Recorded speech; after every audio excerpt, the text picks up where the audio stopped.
Bueno, hola de nuevo. Continuaremos con Hannah Arendt. El capítulo de hoy será el capítulo cuarto, que aparentemente es bastante corto, así que buscaremos terminarlo en este mismo video.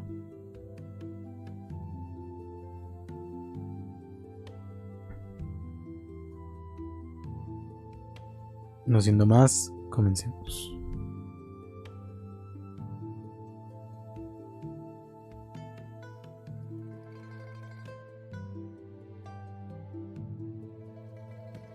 Capítulo cuarto. Trabajo. El carácter duradero del mundo. El trabajo de nuestras manos, a diferencia del trabajo de nuestros cuerpos, el Homo faber que fabrica y literalmente trabaja sobre, diferenciado del animal laborans que labura y mezcla con, fabrica de interminable variedad de cosas cuya suma total constituye el artificio humano. Principalmente, aunque no de manera exclusiva, se trata de objetos para el uso que tiene ese carácter durable exigido por Locke para el establecimiento de la propiedad. El valor que Adam Smith necesitaba para el intercambio mercantil, que den testimonios de productividad que para Marx era prueba de naturaleza humana. Su adecuado uso no los hace desaparecer y dan al artificio humano la estabilidad y solidez sin la que no merecían confianza para albergar a lo inestable y moral criatura que es el hombre. El carácter duradero del artificio humano no es absoluto, ya que el uso que hacemos de él, aunque no lo consumamos, lo agota. El proceso de vida que impregna todo nuestro ser lo invade también, y aunque no usemos las cosas del mundo, finalmente también decaen, vuelven al total proceso natural del que fueron sacadas y contra el que fueron erigidas. Abandona a sí misma o descartadas del mundo humano. La silla volverá a ser madera, la madera se deshará y volverá a la tierra, de donde surgió el árbol que fue talado para construirse en el material sobre el que trabajar y con el que construir. Pero, aunque este sea el inevitable fin de todas las cosas del mundo, su signo de ser producto de un hacedor mortal, no es tan cierto el destino final del propio artificio humano, ya que todas las cosas se reemplazan constantemente con el cambio de generaciones que llegan, habitan el mundo hecho por el hombre y se van. Más aún, mientras que el uso está sujeto a consumir estos objetos, este fin no es su destino en el sentido que tiene la destrucción del ser, el fin inherente a todas las cosas de consumo. Lo que el uso agota es el carácter duradero.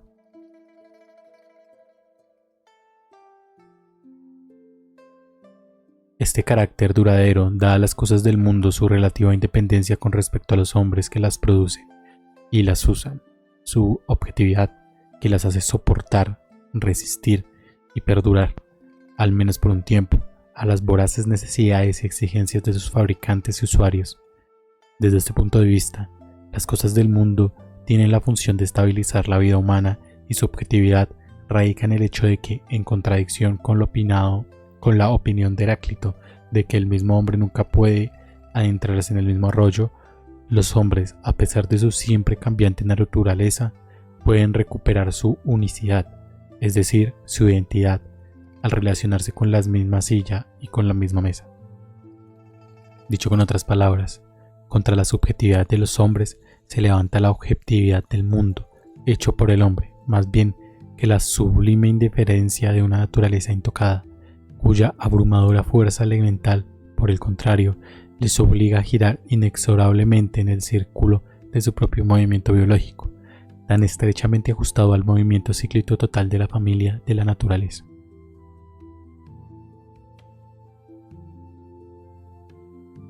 Solo nosotros, que hemos erigido la objetividad de un mundo nuestro a partir de lo que nos da la naturaleza, que lo hemos construido en el medio ambiente de la naturaleza para protegernos de ella, podemos considerar a la naturaleza como algo objetivo, sino un mundo entre los hombres y la naturaleza. Existe movimiento eterno, pero no objetivo.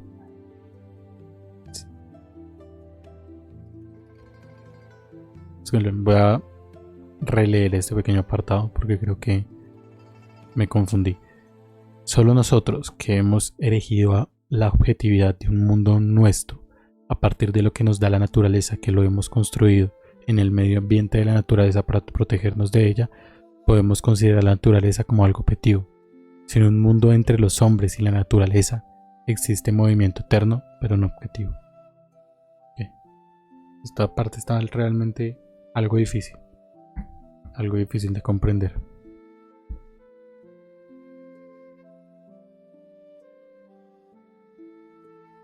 Siempre que hay un apartado difícil o algo por el estilo, claramente la idea es que el que esté viendo el video lo pueda releer.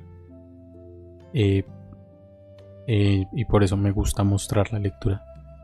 Y por supuesto también interpretar por ellos mismos y poder esclarecer más cosas. Inclusive yo después ver el video y tal vez entienda este párrafo porque no lo entendí muy bien. Continúo. Aunque el uso y el consumo, como el trabajo y la labor, no son lo mismo, parecen considerar en ciertas zonas importantes a tal extremo que está muy justificado el unánime acuerdo, tanto por la opinión pública como por la erudita, de identificar estas dos diferentes materias.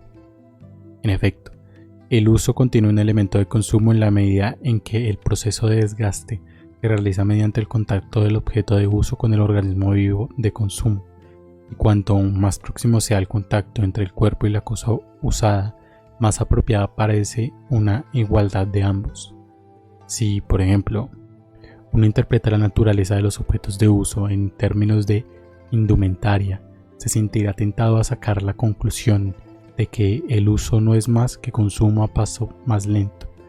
Contra esto se levanta lo mencionado anteriormente, que la destrucción, aunque inevitable, es contingente al uso e inherente al consumo.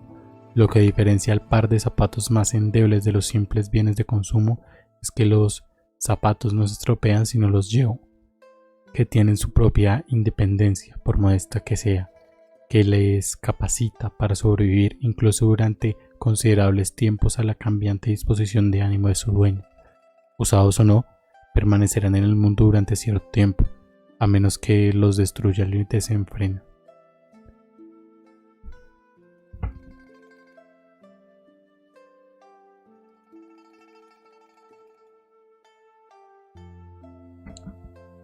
Cabe presentar un argumento similar, aunque más famoso y adecuado, en favor de la identidad de labor y trabajo.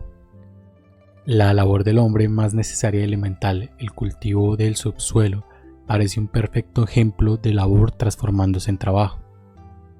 Interesante. Parece así porque el cultivo del suelo, a pesar de su estrecha relación con el ciclo biológico y su total dependencia del más amplio ciclo de la naturaleza, no deja tras de sí ningún producto que sobreviva a su propia actividad y suponga una durable suma al artificio humano. La misma tarea, realizada año sí, año no, transformaría finalmente lo yermo en tierra de cultivo. Precisamente por esta razón, este ejemplo figura de manera destacada en todas las teorías antiguas y modernas sobre la labor. Sin embargo, a pesar de la innegable similitud y aunque sin duda la consagrada dignidad de la agricultura deriva de que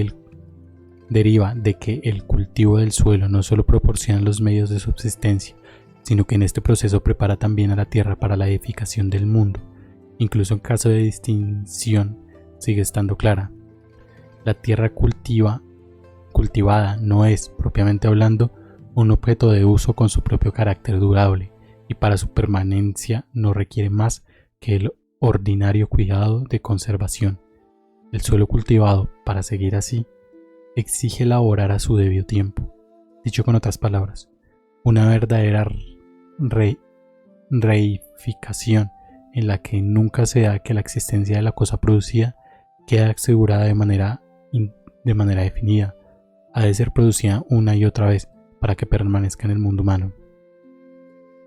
Es un ejemplo muy Muy, muy lindo, la verdad.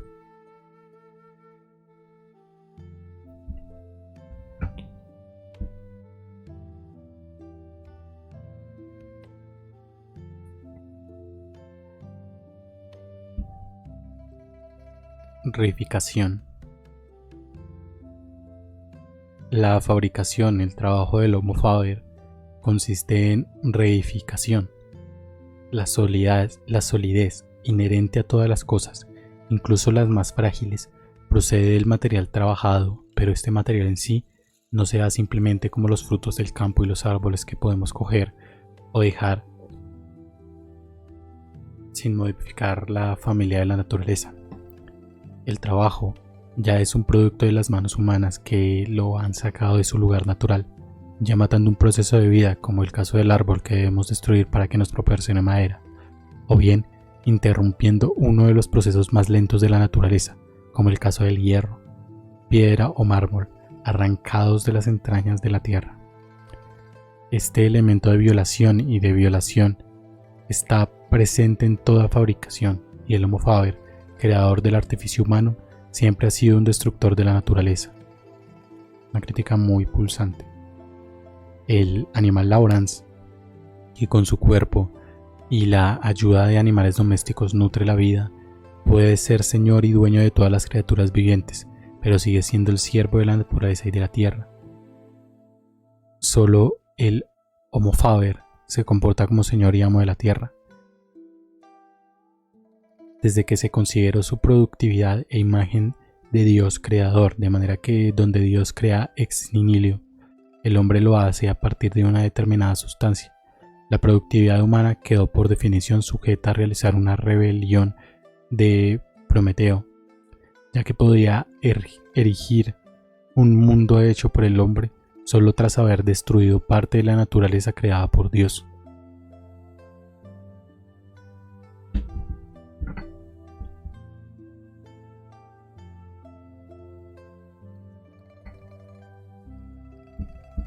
La experiencia de esta violación es la más elemental de la fuerza humana y por lo tanto lo opuesto al dolor y agotador esfuerzo que se siente en la pura labor. Puede proporcionar seguridad y satisfacción, incluso convirtiéndose en fuente de autoconfianza a lo largo de la vida, todo lo cual es muy diferente del deleite que cabe esperar de una vida de labor y fatiga, o del pasajero, aunque intenso, placer del propio laborar, que surge cuando el esfuerzo se coordina y ordena rítmicamente y que en esencia es el mismo placer que se siente en los demás movimientos corporales. La mayoría de las descripciones sobre la alegría del trabajo, si no son tardíos reflejos de la bíblica felicidad de la vida y de la muerte, y no confunde el orgullo de haber hecho una tarea con el júbilo de realizarla, se relacionan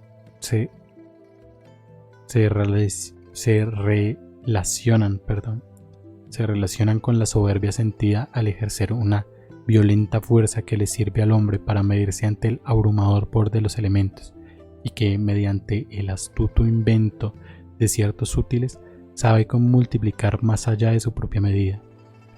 La solidez no es el resultado del placer o del agotamiento al ganarse el pan con el sudor de su frente, sino de esa fuerza, y no se toma como libre don de la eterna presencia de la naturaleza, aunque sería imposible sin la materia extraída de ésta. Ya es un producto de la mano del hombre.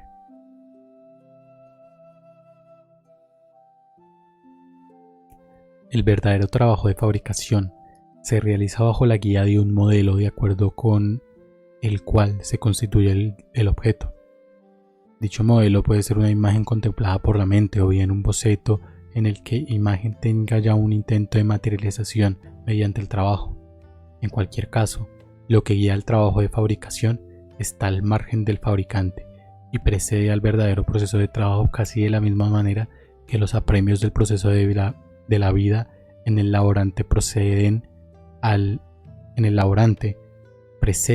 verdadero proceso de la labor.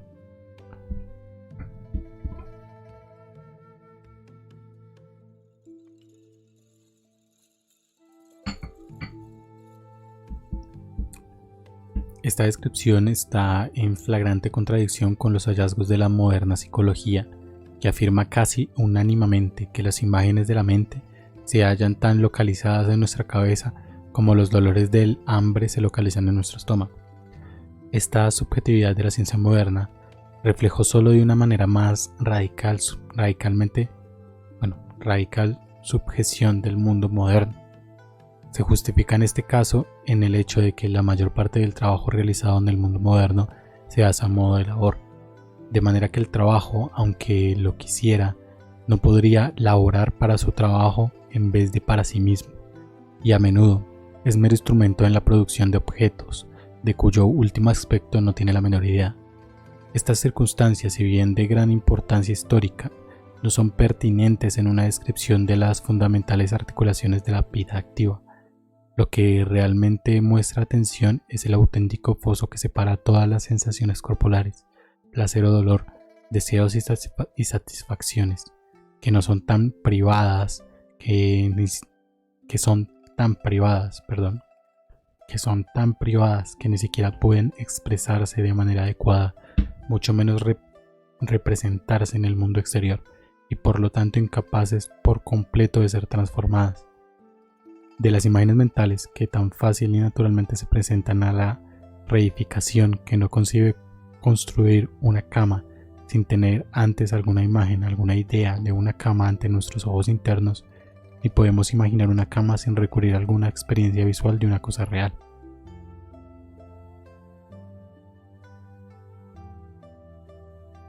Para el papel que desempeña la fabricación en la jerarquía de la vida activa, es de suma importancia que la imagen o modelo cuyo aspecto guía el proceso de fabricación no solo preceda a este, sino que no desaparezca una vez terminado el producto, que sobreviva intacta, presente, como si dijéramos, para presentarse a una infinita continuación o fabricación.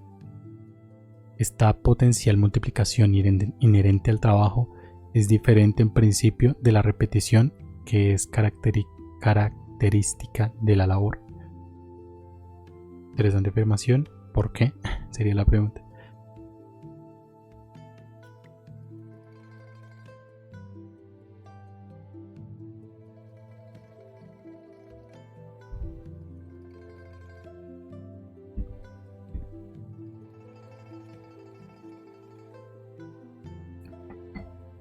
Dicha repetición apremia y permanece la repetición propia de la labor, ¿no? Dicha repetición apremia y permanece sujeta al ciclo biológico. Las necesidades y exigencias del cuerpo humano van y vienen, y aunque reaparezcan una y otra vez a intervalos regulares, nunca rigen durante un periodo de tiempo. La multiplicación, a diferencia de la mera repetición, amplía algo que ya posee una relativamente estable y permanente existencia en el mundo. Ahí estaría la diferencia. Esta cualidad de permanencia del mundo o imagen, de estar allí antes de que comience la fabricación y de seguir después de que ésta haya acabado, sobreviviente a todos los posibles objetos de uso a lo que ayuda a dar existencia, tiene una enorme influencia en la doctrina de Platón sobre las ideas eternas, claramente. En la medida en que su enseñanza se inspiró en la palabra idea o eidos, aspectos o formas, que empleó por primera vez en un contexto filosófico. Se basaba en la experiencia de poiesis o fabricación, y aunque Platón usó esta teoría para expresar experiencias muy diferentes y quizás mucho más filosóficas, nunca dejó de sacar sus ejemplos del campo de la fabricación cuando quiso demostrar la credibilidad de lo que decía. La eterna idea que gobierna sobre una multitud de cosas perecederas deriva su credibilidad en la teoría platónica de la permanencia y unicidad del modelo, de acuerdo con el cual puede hacerse muchos objetos perecederos.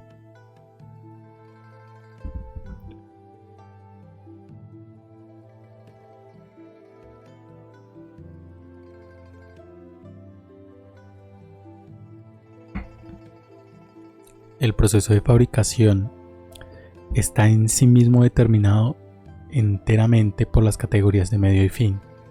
La cosa fabricada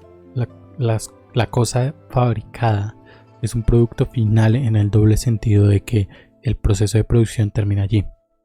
El proceso desaparece en el producto, dice Marx, y de que solo es un medio para producir este fin.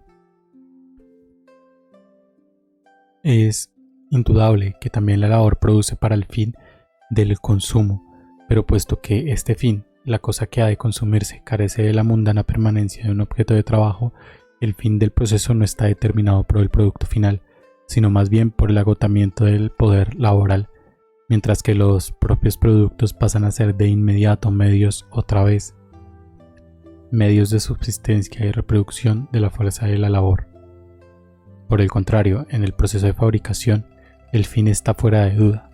Llega cuando se añade el artículo humano, llega cuando se añade al artificio humano una cosa nueva por completo y lo suficientemente durable como para permanecer en el mundo en concepto de entidad independiente.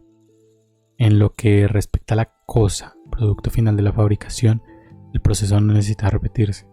El impulso hacia la repetición procede de la necesidad que tiene el artesano de ganar su medio de subsistencia, en cuyo caso su trabajo coincide con su labor o bien de una demanda del mercado, en cuyo caso el artesano añade, como hubiera dicho Platón, a su oficio el arte de ganar dinero. La cuestión radica en que, en cualquier caso, el proceso se repite por razones extrañas a él y es diferente de la obligatoria repetición inherente al laborar, donde uno ha de comer para laborar y laborar para comer.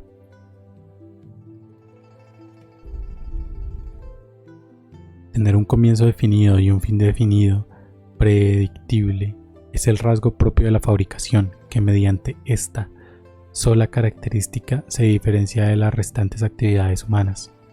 La labor, atrapada en el movimiento cíclico del proceso vital del cuerpo, carece de principio y de fin.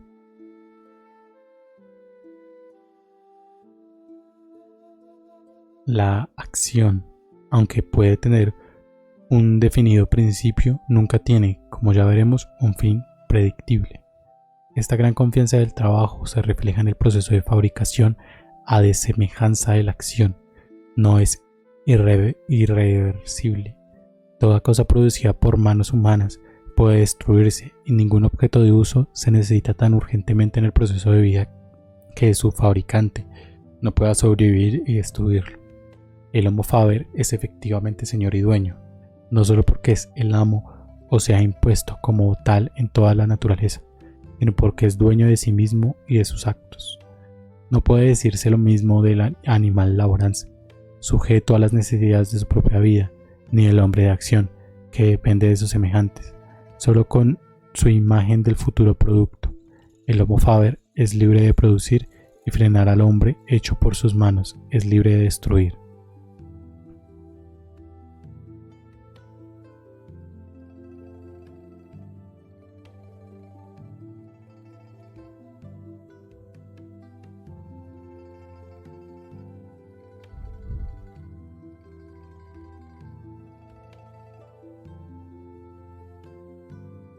Continúo. Instrumentalidad y animal laborans. Desde el punto de vista del Homo faber, que confía por entero en la primordialidad útiles de sus manos, el hombre es, según dijo Benjamin Franklin, un fabricante de útiles. Los mismos instrumentos que solo aligeran y mecanizan la labor de animal laborans los diseña e inventa el Homo faber para erigir un mundo de cosas, y su adecuación y precisión están dictados por finalidades tan objetivas como desee y no por exigencias y necesidades subjetivas. Útiles e instrumentos son objetos tan intensamente mundanos que su empleo sirve como criterio para clasificar a civilizaciones enteras. Sin embargo, en ninguna parte se manifiesta más su carácter mundano que cuando se usan los procesos de la labor, donde son las únicas cosas tangibles que sobreviven al propio proceso de la labor y del consumo. Por lo tanto, para el animal laborans, como está sujeto y constantemente ocupado con los devoradores procesos de la vida, la duración y estabilidad del mundo se hallan presentadas por los útiles e instrumentos, y en una sociedad de laborantes, los útiles asumen algo más que un simple carácter instrumental de función. Las frecuentes quejas que oímos sobre la perversión de fines y medios en la moderna sociedad, sobre el hecho de que los hombres se convierten en siervos de las máquinas que han inventado y se adaptan a sus requisitos en lugar de usarlas como instrumentos de las necesidades y exigencias humanas, tiene su raíz en la situación real del laborar. En este sentido, donde la producción consiste fundamentalmente en la preparación para el consumo, la propia distinción entre medios y fines, tan característica de las actividades del Homo faber, simplemente no tienen sentido, y por lo tanto, los instrumentos que inventó el Homo faber, con los que ayudó a la labor del animal laborans, pierde su carácter instrumental una vez que son usados dentro del propio proceso de la vida, del que el laborar sigue siendo una parte integral y que nunca trasciende. Resulta ocioso hacer preguntas que presupongan la categoría de medios y fin, tales como si el hombre viva y consume para cobrar fuerza con el fin de laborar, o si laborar para tener los medios de consumo, o si laborara para tener los medios de consumo.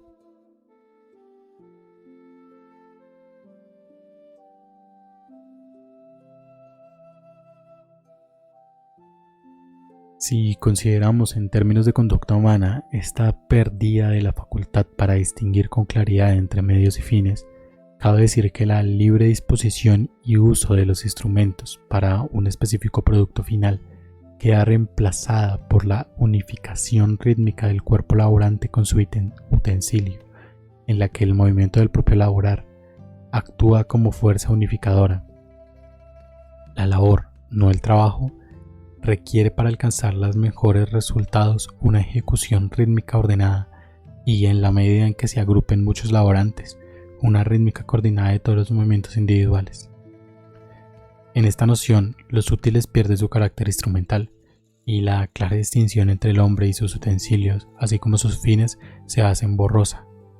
Lo que domina el proceso de la labor y a todos los procesos de trabajo que se realizan a la manera del laboral no es el producto con propósitos determinados del hombre, ni el producto que desea, sino la noción del proceso mismo y el ritmo impone a los laborantes. Los instrumentos de la labor son llevados a este ritmo hasta que cuerpo y útil giran en el mismo movimiento repetitivo, es decir, hasta que en el uso de las máquinas, que de todos los útiles son las más adecuadas a la ejecución del animal laborans, ya no es el movimiento del cuerpo el que determina el movimiento del útil, sino el de la máquina el que refuerza el movimiento del cuerpo. La cuestión es que nada puede mecanizarse más fácil ni menos artificialmente que el ritmo del proceso de la labor, que a su vez corresponde al también repetido y automático ritmo del proceso de la vida, su metabolismo con la naturaleza.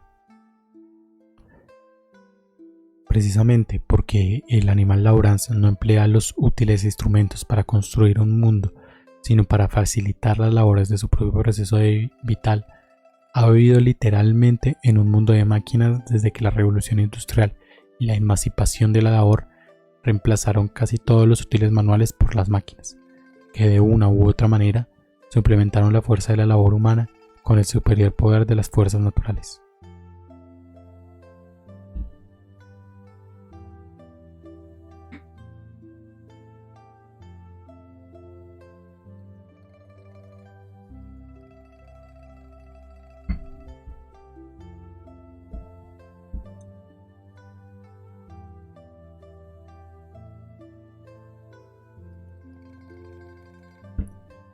La diferencia decisiva entre útiles y máquinas se ilustra perfectamente con la en apariencia interminable discusión sobre si el hombre debe ajustarse a las máquinas o las máquinas a la naturaleza del hombre. En el primer capítulo mencionamos la principal razón por la que parece estéril tal discusión. Si la condición humana consiste en que el hombre sea un ser condicionado para el que todo dado o hecho por él se convierta en una condición de su posterior existencia, entonces el hombre se ajustó a un medio ambiente de máquinas en el mismo momento en que las diseñó. Lo cierto es que se ha convertido en una condición tan inalienable de nuestra existencia como lo fueron en todas las épocas anteriores los útiles e instrumentos. Desde nuestro punto de vista, el interés de la discusión radica en el hecho de que pudiera plantearse esta cuestión de ajustamiento.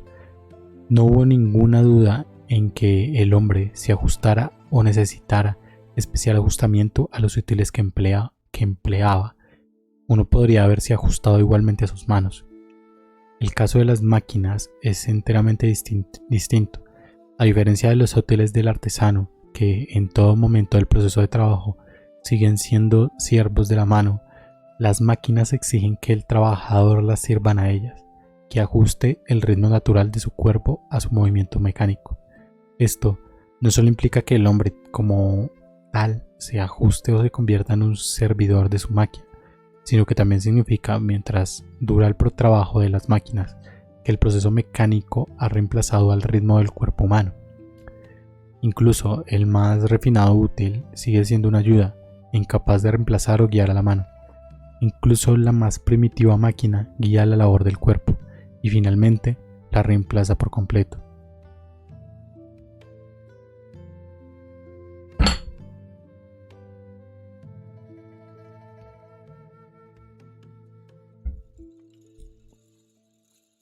Parece como si las verdaderas implicaciones de la tecnología, es decir, el reemplazamiento de útiles instrumentos por maquinaria, han surgido a la luz solo en su última etapa con la llegada de la automatización.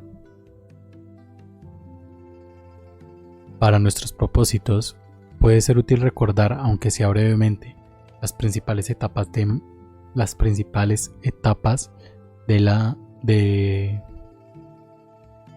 creo que se le va una letra del moderno desarrollo, del moderno desarrollo tecnológico desde el comienzo de la época moderna.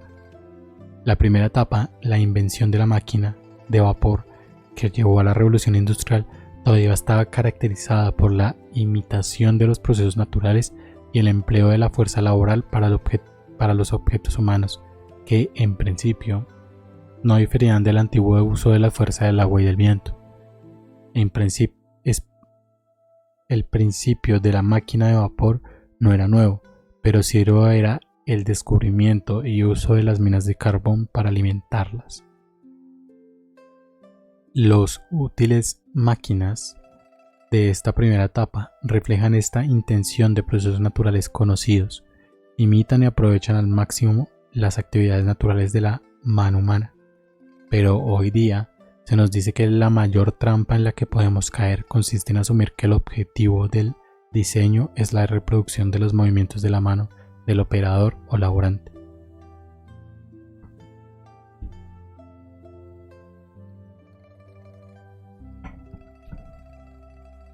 La siguiente etapa se caracteriza fundamentalmente por el uso de la electricidad y, en efecto, la electricidad determina este periodo de desarrollo técnico. Dicha etapa ya no puede descubrirse en términos de gigantesca ampliación y continuación de las viejas artes y oficios, y únicamente a este mundo dejan de aplicarse las categorías del Homo faber, para quienes todo instrumento es un medio para conseguir un fin prescrito. Bueno, va soltando cada vez más características del Homo faber y el Homo laborans, entonces hay que estar muy atento para no perdérselas, ¿no? Porque no ha hecho como una lista de ambas tan explícitamente como sería bueno para el lector, pero bueno, creo que igual se ha podido entender las grandes diferencias.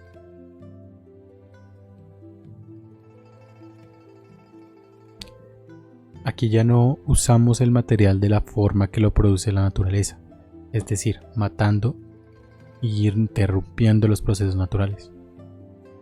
En todos estos ejemplos cambiamos y desnaturalizamos la naturaleza para nuestros propios fines mundanos, de modo que el mundo humano o artificio por un lado y la naturaleza por el otro siguen siendo dos entidades claramente separadas. Hoy en día hemos empezado a crear, por decirlo así, o sea, a desencadenar procesos naturales propios que nunca se hubieran dado sin nosotros. Y en lugar de rodear cuidadosamente el artificio humano con defensas ante las fuerzas elementales de la naturaleza, manteniéndolas lo más alejadas posibles del mundo hecho por los hombres, por el hombre, hemos canalizado dichas fuerzas junto con su poder elemental hacia el propio mundo. El resultado ha sido una verdadera revolución en el concepto de fabricación. Esta, que siempre había sido una serie de pasos separados, se ha convertido en un continuo proceso, el de la cadena de arrastre y montaje.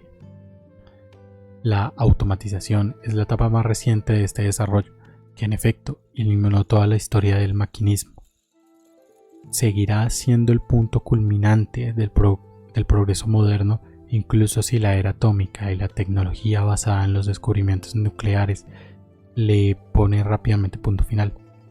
Los primeros instrumentos de la tecnología nuclear, los diversos tipos de bomba atómica, si se soltaran en cantidades suficientes, incluso no muy grandes, podrían destruir toda la vida orgánica de la Tierra.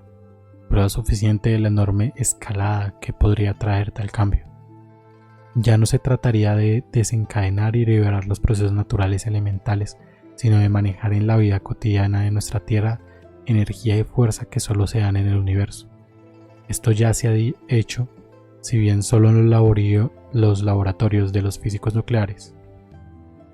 Esto ya se ha hecho, si bien solo en los laboratorios de los físicos nucleares. Si la actual tecnología consiste en canalizar fuerzas naturales hacia el mundo del artificio humano, la futura puede consistir en canalizar las fuerzas universales del cosmos a nuestro alrededor hacia la naturaleza de la Tierra. Bueno, creo que eso no se ha visto por ahora.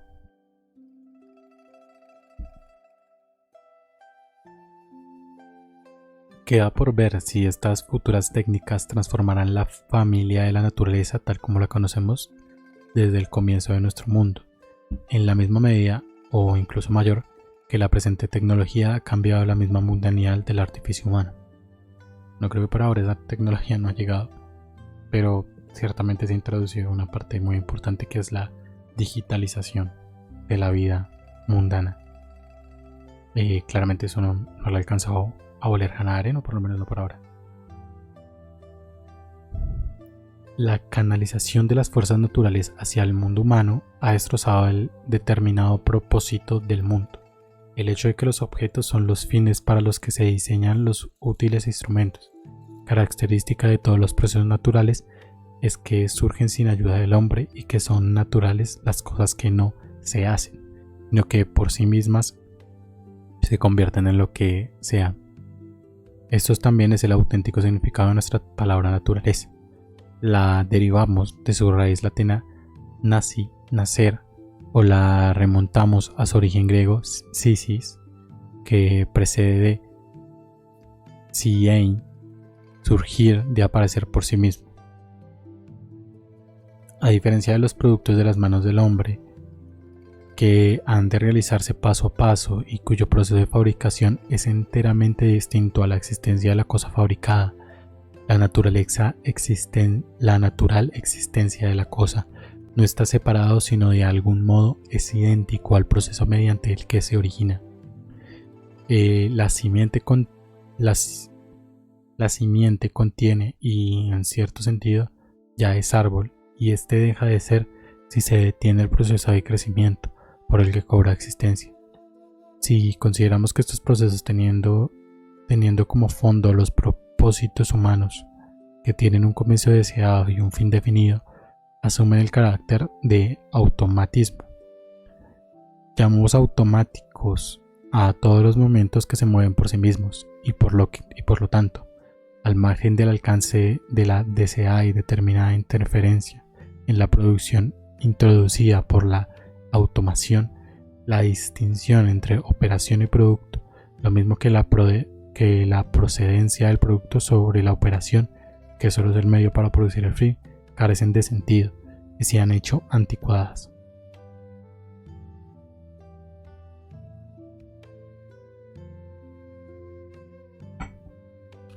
Las características del Homo faber y de su mundo no se aplican aquí más de lo que pudieran aplicarse a la naturaleza y al universo natural.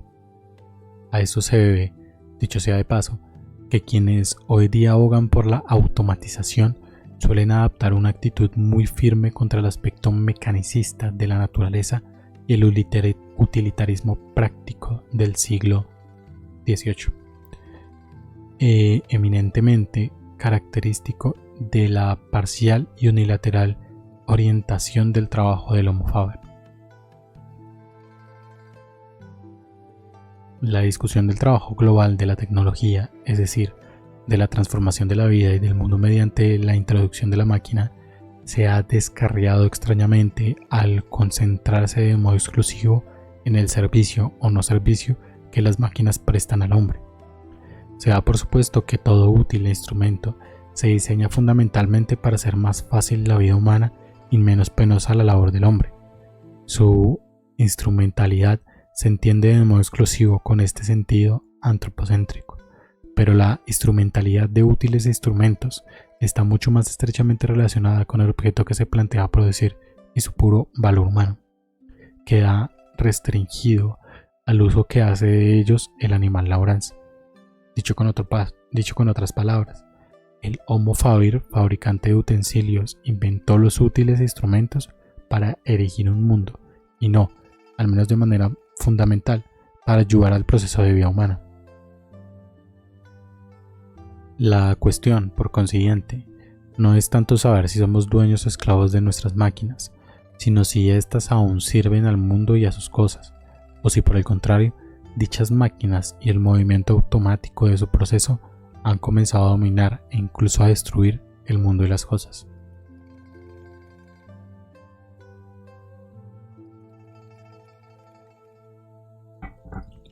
Una cosa es cierta, el continuo proceso automático de la fabricación no solo ha suprimido el no garantizable supuesto de que las manos humanas, guiadas por los cerebros humanos, representan al máximo de eficacia, sino el mucho más importante de que las cosas que nos rodean del mundo deben depender del diseño humano y construirse de acuerdo con los modelos humanos de utilidad o belleza.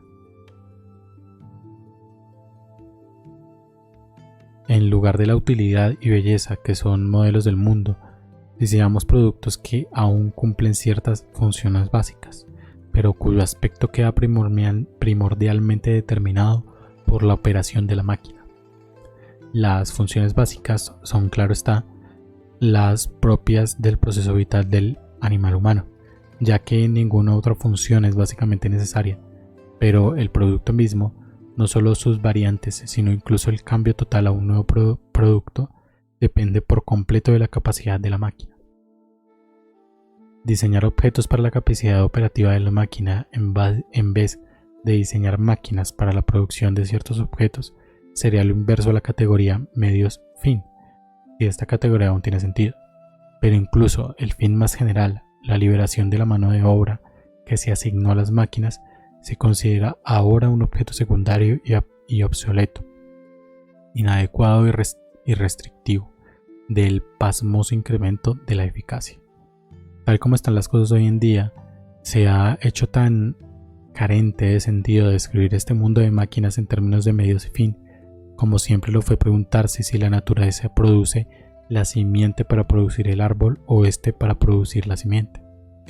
Por el mismo motivo, resulta muy probable que el continuo proceso de canalizar los interminables procesos de la naturaleza hacia el mundo humano proporcionará ilimitadamente a la especie lo necesario para la vida, al igual que lo hizo la naturaleza antes de que los hombres erigieran su hogar artificial sobre la tierra y levantaran una barrera entre la naturaleza y ellos mismos.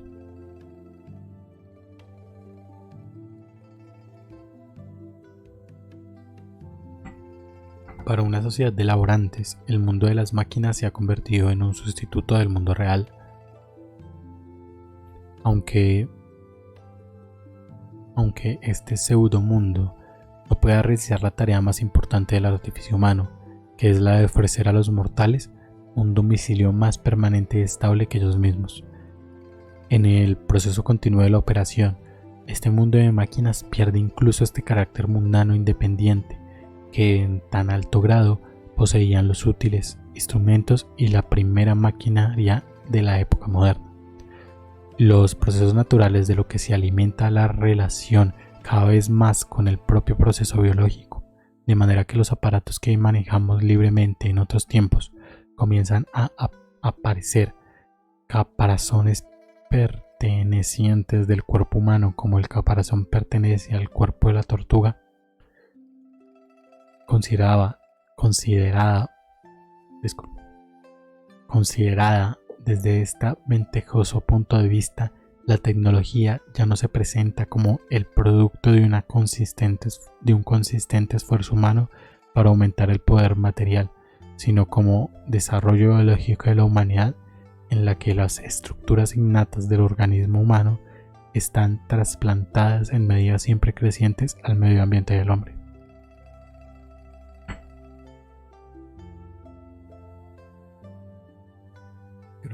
Creo que un buen ejemplo de este pequeño apartado final, como usando la analogía del caparazón, podría ser el celular. El celular convertido tanto en nosotros, ha estado tan metido en nuestra vida que ya parece más una extensión de nuestros propios cuerpos, y así como el caparazón es una extensión del cuerpo de la tortuga. Bueno, no es en el mismo sentido, aunque puede que sí. Iba a decir que no era en el mismo sentido porque la tecnología se usaba para trabajar, pero las máquinas pues se usaban para trabajar en el siglo pasado. Pero claro, el celular ahora también se usa para trabajar, no solamente para divertirse. Entonces creo que podría ser un buen ejemplo para ampliar un poco ese argumento.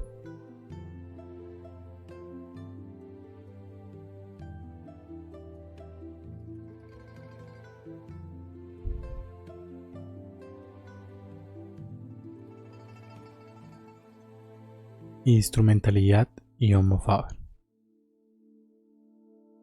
Los útiles instrumentos del Homo faber, de los que surge la más fundamental experiencia de instrumentalidad, determinan todo el trabajo y la fabricación.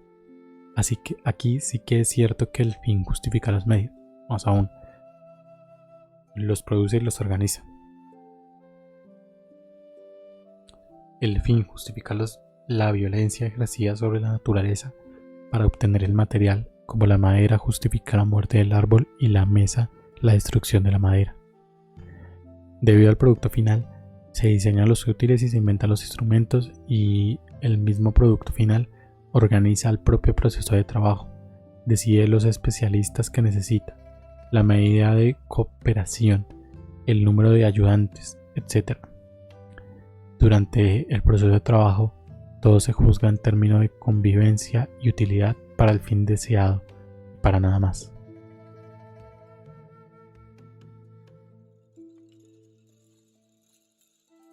Los mismos modelos de medio y fin se aplican al producto mismo, aunque esto es un fin con respecto a los medios con los que fue producido, y es el fin del proceso de fabricación, y es el fin del proceso de fabricación, aunque es un fin con respecto a los medios con los que fue producido, y es el fin del proceso de fabricación. Nunca se convierte, por decirlo así, en fin en sí mismo, al menos mientras sigue siendo un objeto de uso. La silla, que es el fin del trabajo del carpintero, solo puede mostrar su utilidad pasando de nuevo a ser medio, ya que como cosa cuyo carácter durable permite su uso en calidad de medio para la comodidad del vivir o para medio de intercambio. La dificultad del modelo utilitario inherente a la misma actividad de la fabricación radica en que la relación entre medios y fin con que cuenta se parece grandemente a una cadena cuyos fines pueden servir de nuevo como medios para otras cosas. Es decir, que en un mundo estrictamente utilitario, todos los fines están sujetos a tener breve duración y a transformarse en medios para posteriores fines. Este esta perplejidad inherente a todo utilitarismo consistente. La filosofía del Homo faber por excelencia cabe designarla en teoría como innata incapacidad para comprender la diferencia entre utilidad y pleno significado, que expresamos lingüísticamente mediante la distinción entre con el fin de y en beneficio de. Así, el ideal de utilidad que impregna una sociedad de artesanos, como el ideal de comodidad en una sociedad de laborantes o de la adquisición que rige a la sociedad comercial, ya no es una cuestión de utilidad, sino de significado. En beneficio de la utilidad en general, juzga al Homo faber y realiza todo con el fin de. El propio ideal de utilidad, al igual que los ideales de otra sociedad, ya no pueden concebirse como algo necesario para tener algo más. Simplemente desafía el preguntar sobre su propio uso. Está claro que no existe respuesta a las cuestiones planteadas por Lessing a los filósofos utilitarios de su tiempo. ¿Y cuál es el uso del uso? La perplejidad del utilitarismo radica en que éste se encuentra atrapado en una interminable cadena de medios y fines, sin llegar a algún principio que pueda justificar la categoría de medios y fin, esto es, de la propia utilidad. El con el fin de ha pasado a ser el contenido del en beneficio de.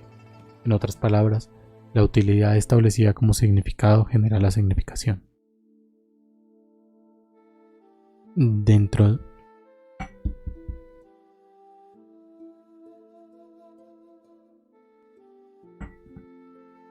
de la categoría de medios y fin, y entre las experiencias de instrumentalidad que rigen el mundo total de objetos de uso y utilidad, no hay manera de determinar la cadena de medios y fines e impedir que todos los fines se usen de nuevo como medios, excepto para declarar que una u otra cosa es un medio en sí mismo.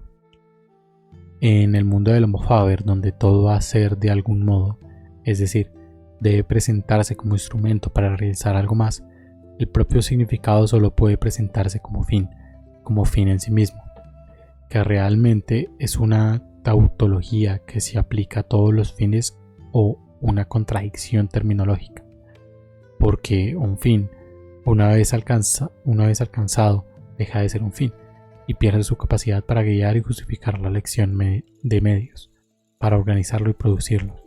Se convierte en objeto entre los objetos, esto es, se ha añadido al enorme artesanal de lo dado a partir del cual el Homo faber selecciona libremente sus medios para conseguir sus fines. El significado, por el contrario, debe ser permanente y no puede perder nada de su carácter si está logrado, o mejor, encontrado por el hombre, o bien frustrado o pasado por alto. El Homo faber, en la medida en que no es más que un fabricante y solo piensa en términos de medios y fines que surgen directamente de su actividad de trabajo, es tan incapaz de entender el significado como el animal laboraz de entender la instrumentalidad. Y de la misma manera que los útiles e instrumentos que usa el Homo faber, que rige el mundo, se convierten en el mundo del animal laboraz, así la significación de este mundo, que realmente se encuentra más allá del alcance del Homo faber, se convierte para él en paradójico, fin en sí mismo. La única salida al dilema de la no significación en toda filosofía estrictamente utilitaria es apartarse del mundo objetivo de las cosas de uso y recurrir a la subjetividad del propio uso. Solo en un mundo estrictamente antropocéntrico, donde el usuario, es decir, el propio hombre, pasa a ser el fin último que cabe con la interminable cadena de fines y medios, puede la utilidad como tal adquirir la dignidad de la significación. Sin embargo, la tragedia es que en el momento en que el Homo faber parece haberse realizado en términos de su propia actividad, comienza a degradar el mundo de cosas, el fin y el producto final de su mente y manos.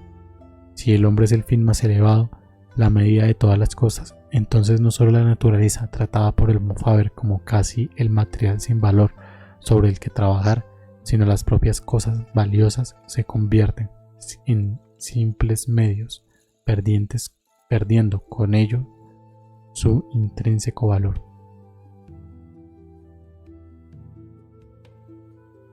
el utilitarismo antropocéntrico del Homo faber ha encontrado su mayor expresión en la fórmula kantiana de que ningún hombre debe convertirse en medio de un fin, que todo ser humano es un fin en sí mismo.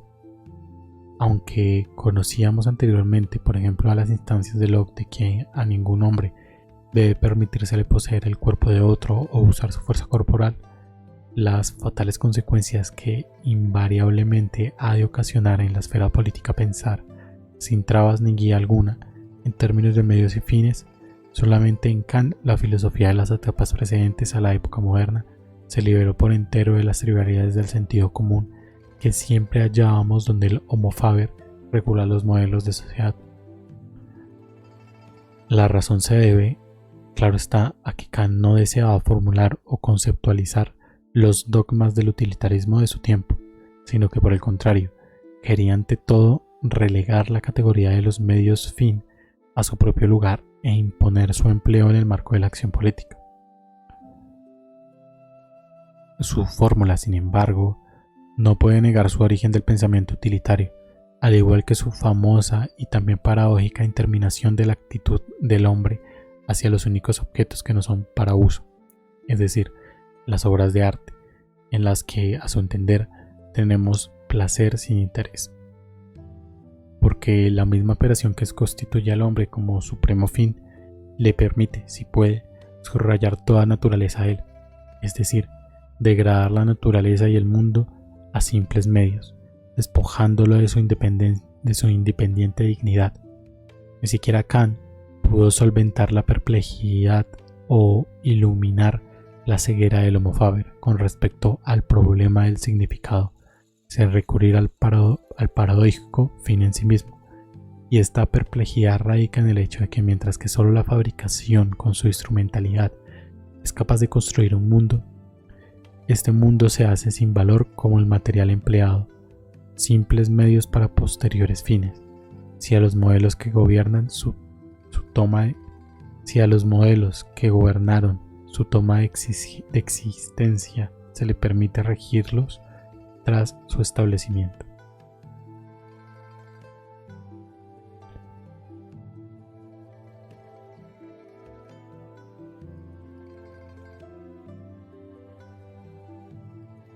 El hombre, en la medida en que es Homo faber, instrumentaliza, y su instrumentalización implica una degradación de todas las cosas en medios, su pérdida de valor intrínseca e independiente, de manera que finalmente no solo los objetos de fabricación, sino también la tierra en general y todas las fuerzas de la naturaleza, que claramente toman su ser sin ayuda del hombre,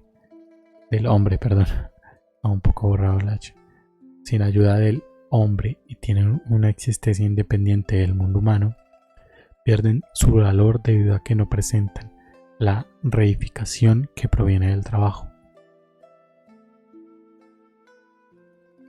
Por esta actitud del Homo faber con respecto al mundo, los griegos, en sus periodos clásicos, declararon que todo el campo de las artes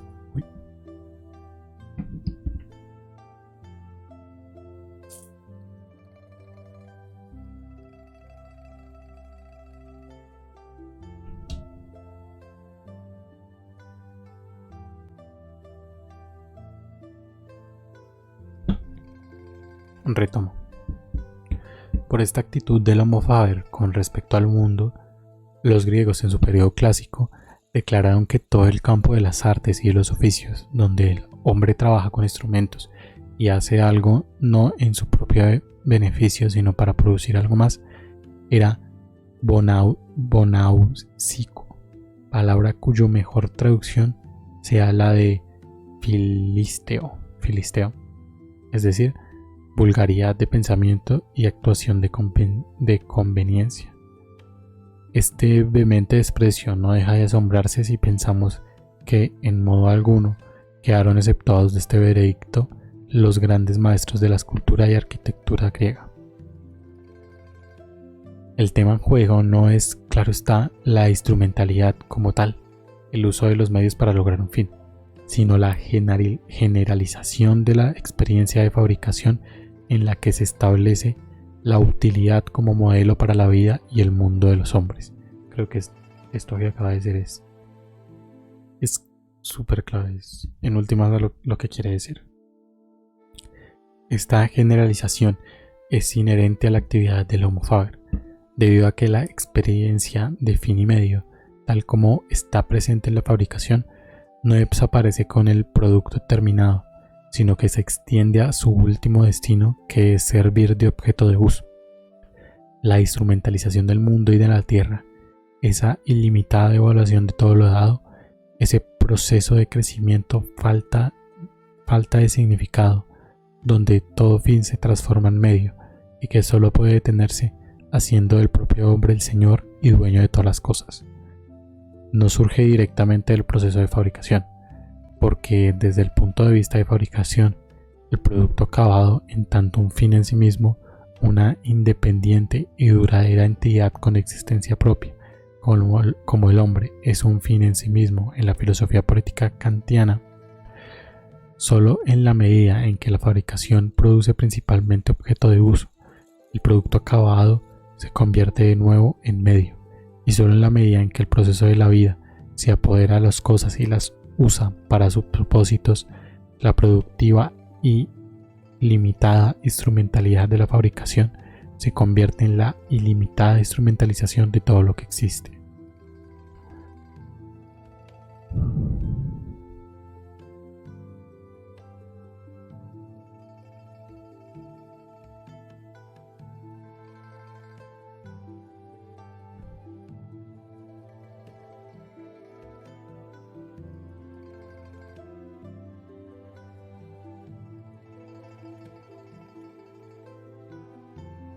Es evidente que los griegos temían esta devaluación del mundo y de la naturaleza con su inherente antropomorfismo, la absurda opinión de que el hombre es el ser más elevado y que todas las demás se halla sujeto a las exigencias de la humana. Aristóteles, parece que eso lo afirma Aristóteles. No menos que despreciaban la pura vulgaridad de todo consistente utilitarismo. El mejor ejemplo de hasta qué grado concedían las consecuencias de considerar el Homo faber como la más elevada posibilidad nos la da el famoso argumento de Platón contra Protágoras y su, en apariencia, evidente afirmación de que el hombre es la medida de todas las cosas de uso, de la existencia de las que son y de la no existencia de las que no son. Protágoras no dijo que el hombre es la medida de todas las cosas, como lo atribuye la tradición y la tradición y las traducciones modelos. Interesante dato. El kit del asunto es que Platón vio de inmediato que si se toma al hombre como medida de todas las cosas de uso, pasa a ser el usuario e instrumentalizador, y no el hombre orador, hacedor o pensador a quien se relaciona con el mundo. Y puesto que la naturaleza del hombre usuario e instrumentalizador le lleva a considerar todo como medio para un fin, todo árbol como manera en potencia. El significado final es que el hombre se convierte en la medida no solo de las cosas cuya existencia depende de él, sino literalmente de todo lo que existe. En esta interpretación platónica, Protágoras parece el más antiguo precursor de Kant, ya que si el hombre es la medida de todas las cosas, entonces el hombre es la única cosa al margen de la relación medio-fin, el único fin en sí mismo que puede usar todas las demás como medio. Platón sabía muy bien que las posibilidades de producir objeto de uso y de tratar a todas las cosas de la naturaleza como potenciales objetos de uso son tan ilimitadas como las necesidades y talentos de los seres humanos.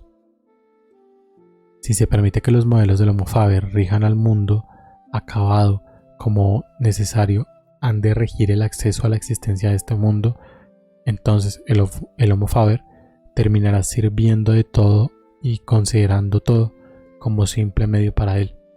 Juzgará todas las cosas como si pertenecieran a la clase cremata de objetos de uso, de tal manera que, siguiendo el ejemplo de Platón, Ya no se entenderá al viento como fuerza natural, sino que exclusivamente se le considerará apropiado para calentar o refrescar, según las necesidades humanas, lo que significa que el viento queda eliminado de la experiencia humana como algo objetivamente dado. Debido a estas consecuencias, Platón, que al final de su vida recuerda en las leyes la afirmación de Protágoras, replica con una fórmula casi paradójica. No el hombre, quien por sus necesidades y talentos desea el uso de todo, por lo tanto termina despojando a todas las cosas de su valor intrínseco, sino el Dios es la medida incluso de los simples objetos de uso.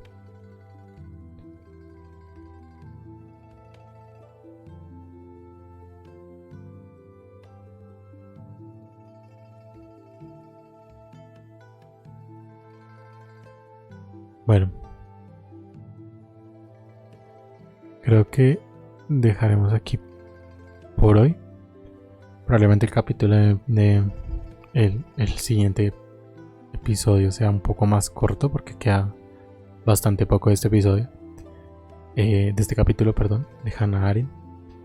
Pero bueno, continuaremos mañana. Gracias por ver el video o el en vivo. Y adiós.